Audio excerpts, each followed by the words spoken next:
Talking about gas prices, one of the biggest topics this year, I think. Would the province ever move to regulating gas prices?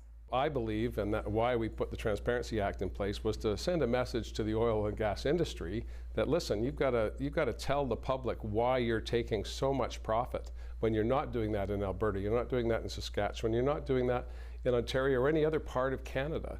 And so if they're not prepared to answer the question of why have we got this unexplained 13 cents, then regulation might well be an opportunity for us because that gap exists.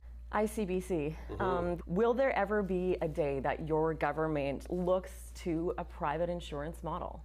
Well, if you look at the evidence, in Ontario and Alberta, they have private delivery of insurance, and it's as high or higher than the ICBC prices. When you look at the public models in Canada, Saskatchewan, Manitoba, the prices are very, very low.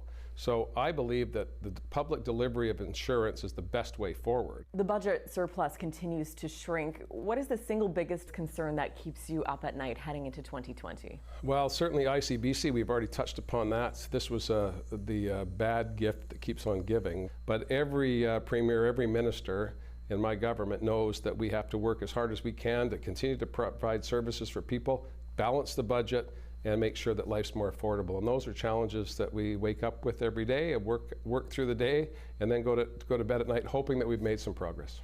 Two of the biggest pieces of legislation this fall session, time change and youth vaping, came from across the aisle, originating from the opposition. What does that say about the underlying cooperation that's there among all parties? We're a minority government.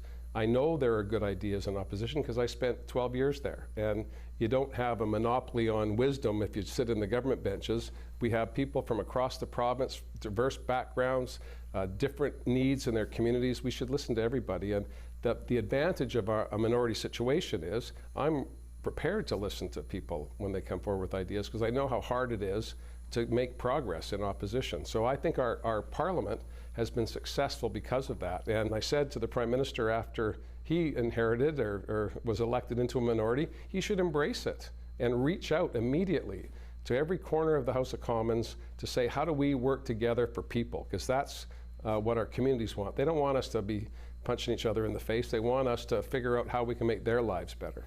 What is the NDP's top priority for 2020?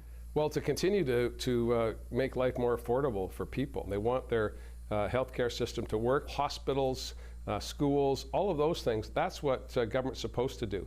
Not with fanfare, but just as a day-to-day, get your work done, provide services for me. I pay taxes. This is what I need back. I need my kids to be well educated, my parents to be cared for in their latter years, and if I need some help along the way, don't put obstacles in front of me, remove those obstacles. That's what I'm going to focus on.